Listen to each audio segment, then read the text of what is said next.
Bom dia, boa tarde, boa noite, boa madrugada. Eu sou seu anfitrião e retornamos para mais uma leitura comentada de textos interessantes. Este é o quarto vídeo da série da leitura do Or Israel.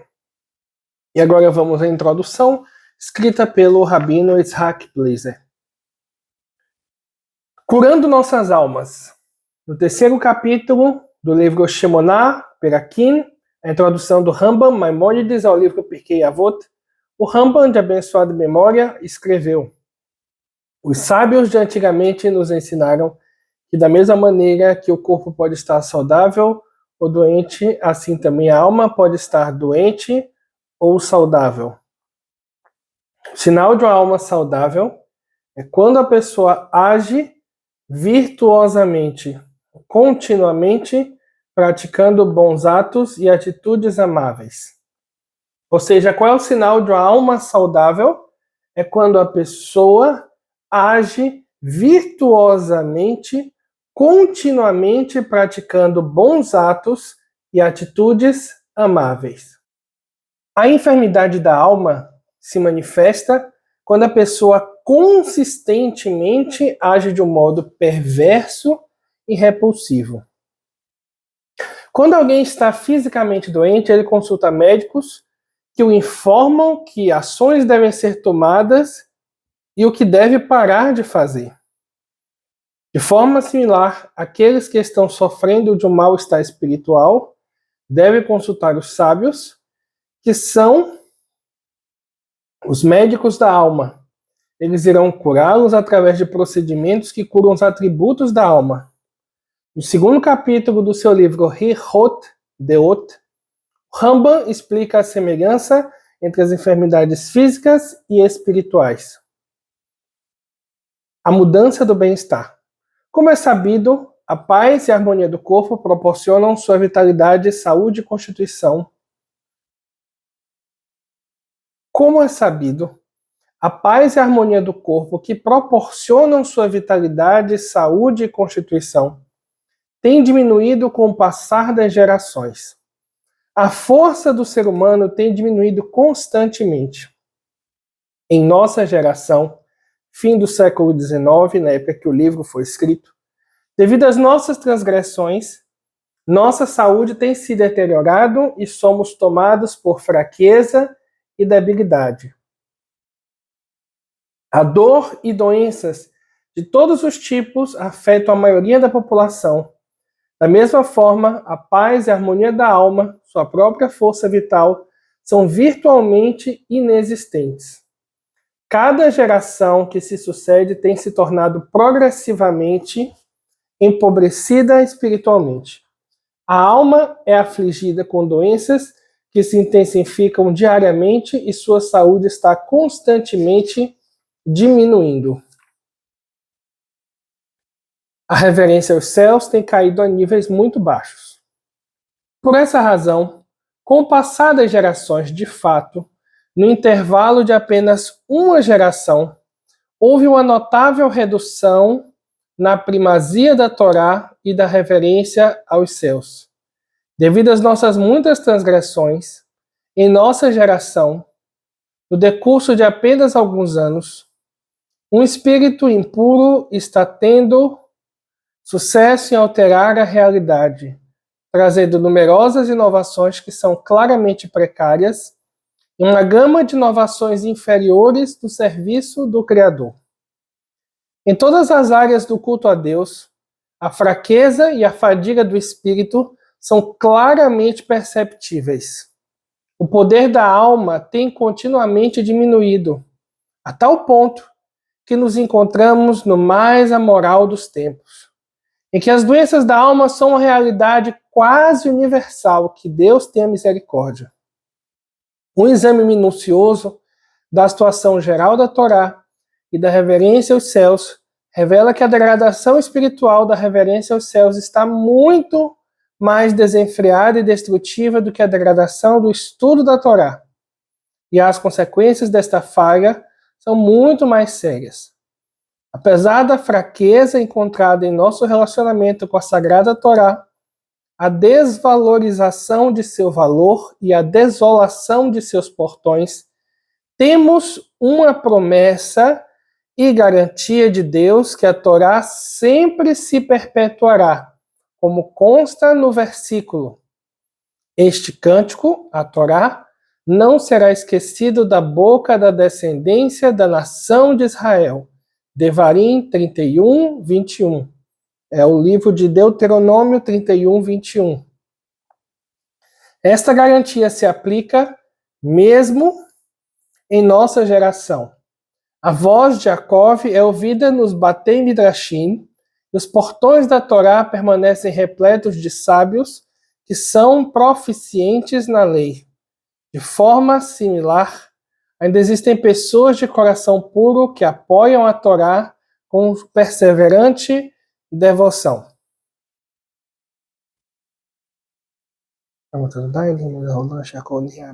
Amém.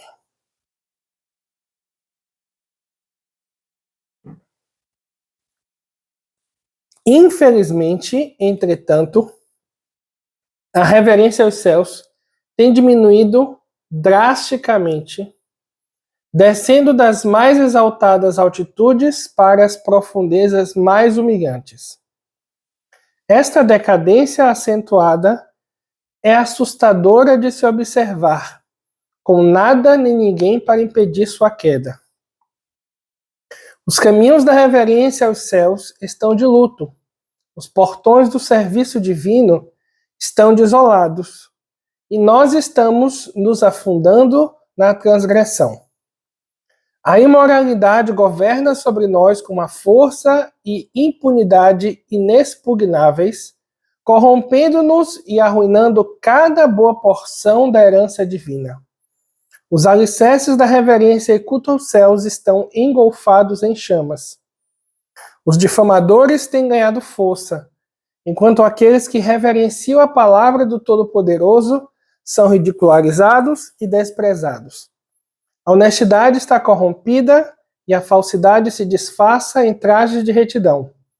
Homens violentos controlam o mundo e a verdade foi vencida e subjugada. Podemos ver aqui a descrição que o Rav Israel Salanter está dando de como estava a vida na época em que ele escreveu este livro. A questão é que quando lemos aqui, vemos que não está muito diferente do que estamos presenciando em nossa geração. Infelizmente, estamos presenciando exatamente o que está descrito aqui. Estamos vendo que a honestidade está corrompida e a falsidade se disfarça em trajes de retidão. Homens violentos controlam o mundo e a verdade foi vencida e subjugada. Infelizmente, vivemos uma sociedade que, infelizmente, está passando por estes mesmos problemas que o rabino Israel Salanter e o seu discípulo Yitzhak Blazer descrevem em seu material. Só a questão fica, então, como lidaremos com isso?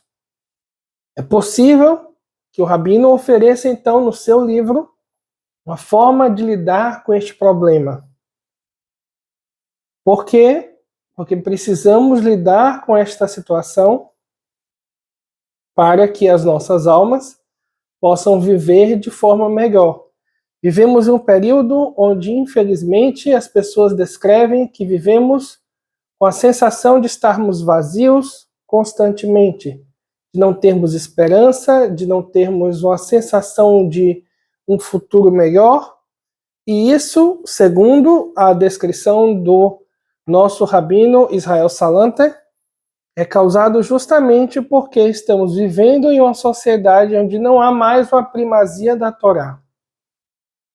Quando voltamos mais cedo, o Maharal de Praga, ele descreveu, do que lemos no vídeo anterior, que o remédio para as imperfeições da humanidade é a Torá.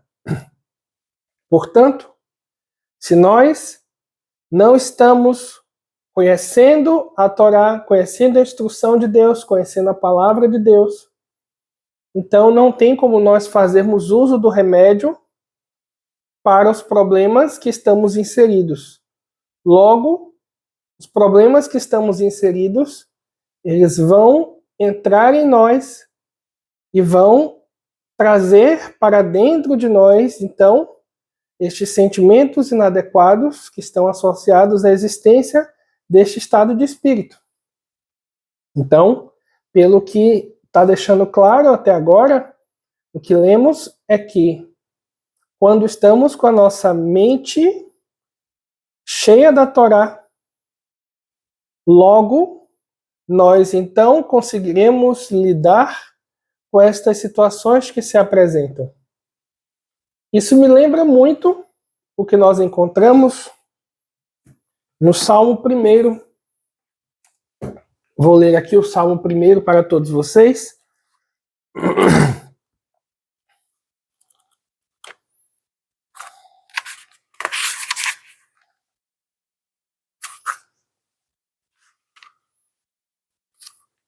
Deixa eu ver uma tradução. Essa tradução é boa, mas ela é interlinear. Com a tradução interlinear, às vezes ela é um pouco mais complicada de você fazer a introdução no texto. Vou usar essa tradução da Sefer, que é uma tradução muito boa. Recomendo também, só que aqui essa não tem o texto hebraico. Mas quem quiser com o texto hebraico, nós temos aqui também.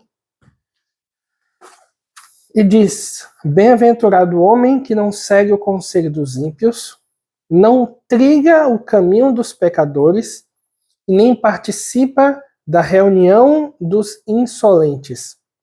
Mas, ao contrário, se volta para a Torá do Eterno, e dia e noite a estuda.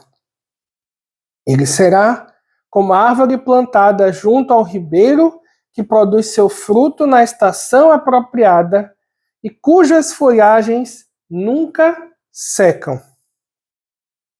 Assim também florescerá tudo que ele fizer. Quanto aos ímpios, são como feno que o vento espalha.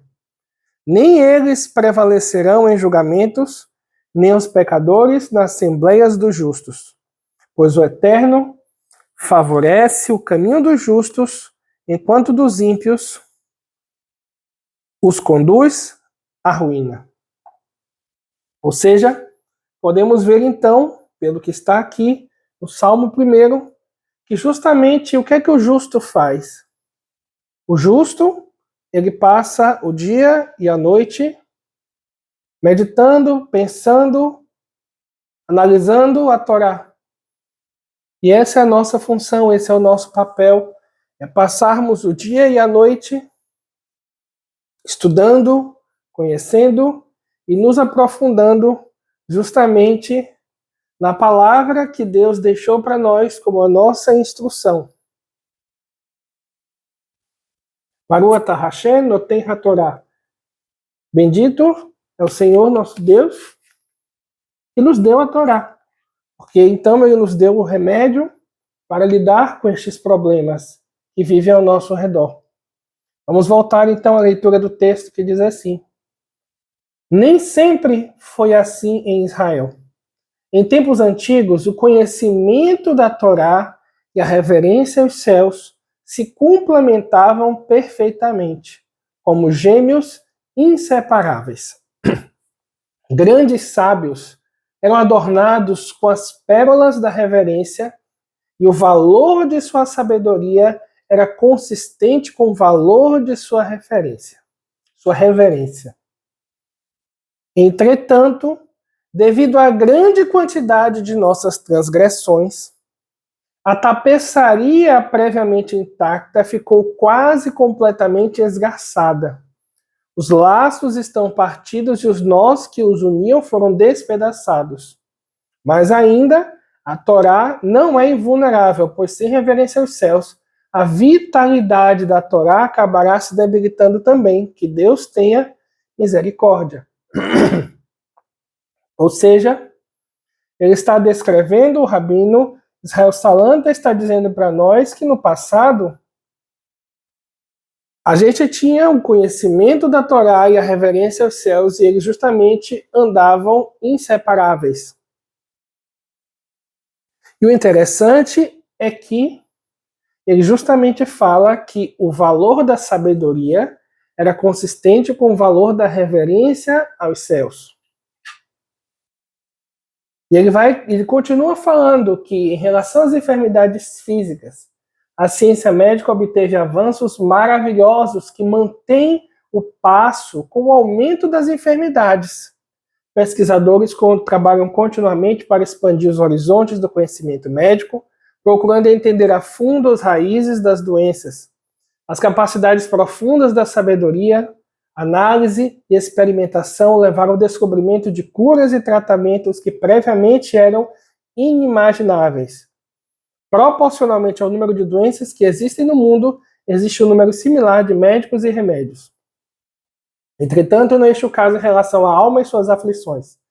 Há um vasto crescimento na enfermidade e as doenças são mais severas, a fraqueza se tornou endêmica e os caminhos da cura estão obstruídos. Não há médicos para nos ajudar, nem elixir, nem remédios, e também não há processos ou procedimentos. E isso nós podemos, com certeza, aplicar no que nós estamos vendo na sociedade em que vivemos. Hoje, felizmente, pela graça do Eterno, nós estamos vivendo uma sociedade que tem condições de poder ter um avanço científico e poder trazer às pessoas mais qualidade de vida. Mas, infelizmente, nesta mesma sociedade, onde comemoramos os avanços médicos, temos pessoas que vivem em depressão profunda e não conseguem encontrar uma solução para seus problemas. Temos pessoas que vivem com uma vida vazia.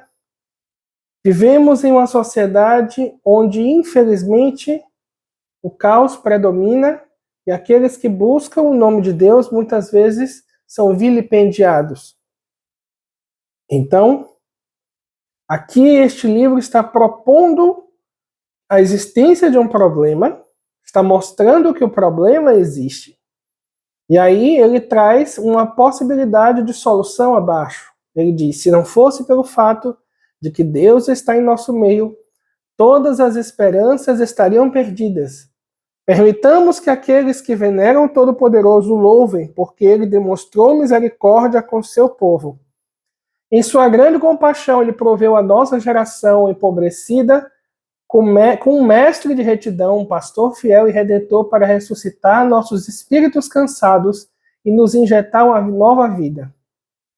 Esse homem virtuoso sintetizou elixires e remédios para as enfermidades de nossa alma e nos restabeleceu para a vida, o renomado sábio, nosso sagrado mestre, líder inigualável dos exilados, sagrada e humilde luz do mundo, nosso mestre rabino, Rav Israel Salanter, que sua memória seja abençoada para a eternidade. E realmente, o impressionante poder de sua santidade e humildade é conhecido e reverenciado por todos os cantos da terra. Entretanto, além de seu gênio e santidade, ele teve o mérito e trouxe méritos de longa duração ao seu povo, de iluminar os olhos de Israel com o seu conhecimento da Torá e reverência aos céus. Todos os dias ele trabalhou para reconstruir o tabernáculo caído da reverência aos céus e restaurá-lo à sua antiga glória e proeminência. Ele corajosamente esforçou-se para conectar novamente a reverência aos céus, a honra à Torá, como era antigamente, para curar nossas enfermidades espirituais e retornar nossos corações ao nosso Pai no céu. Com suas palavras agradáveis, ele trouxe de volta incontáveis pessoas às suas raízes e com a elixir da reverência celestial, ele trouxe alívio para todas as almas afligidas. Ele ensinou muitos alunos e deu generosamente de si para ensinar-lhes o conhecimento de Deus e orientá-los nos caminhos da sabedoria e do entendimento. A meta de todos os seus esforços era impregnar a reverência a Deus em seus corações, implantar características agradáveis e corretas neles, instruí-los nos caminhos do serviço divino.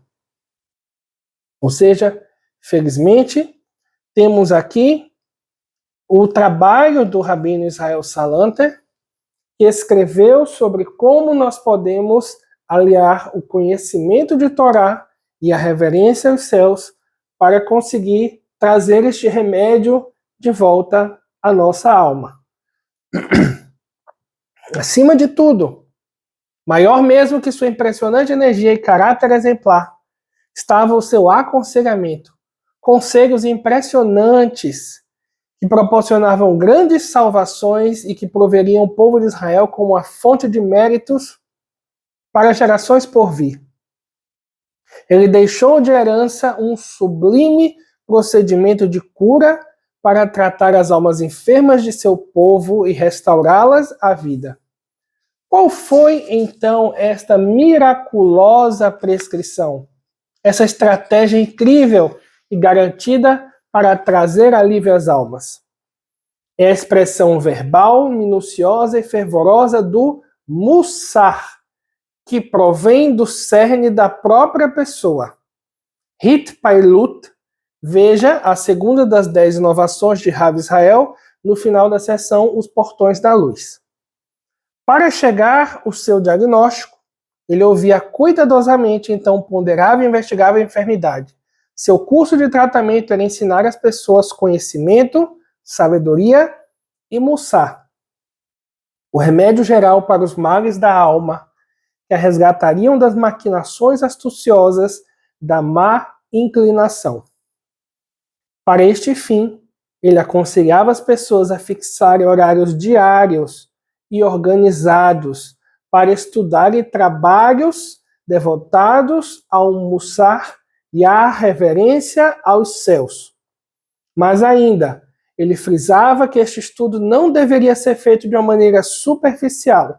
Pelo contrário, deveria ser realizado com sinceridade de coração e fervor nos lábios. Deveria ser estudado numa voz que despertaria arrependimento, remorsos e inspiração à alma. Nas asas destes estudos estão a salvação e a cura. Em suas pegadas estão a reverência a Deus e a humildade. Essa ciência ensina ao homem sabedoria e conhecimento, retidão, justiça e sinceridade, e também cada virtude preciosa e produtiva. Pois então, neste vídeo, nós então já entendemos que vivemos em uma sociedade que tem diversos problemas. Estes problemas são causados justamente pela contaminação gerada a partir do momento que nós introduzimos para dentro de nós a má inclinação. E a forma de lidar com essa má inclinação é através do conhecimento da Torá e a reverência aos céus. E o Rabino Israel Salanter, ele justamente vem propor a nós, então, o estudo profundo e diário de Mussar. Pois, quando nós estudamos o Mussar, nós estamos aprendendo, então, a moldar o nosso caráter para poder nos tornar as pessoas que nós devemos ser. Então, como esse vídeo já está ficando muito longo, nós vamos terminar por aqui e nós vamos continuar no próximo vídeo a leitura deste capítulo, onde nós vamos entender como foi o processo de desenvolvimento desta teoria, como foi que ele propôs, então, o estudo, como é que o estudo deve ser feito e quais são as bases para esse estudo. Aguardo vocês em nosso próximo vídeo.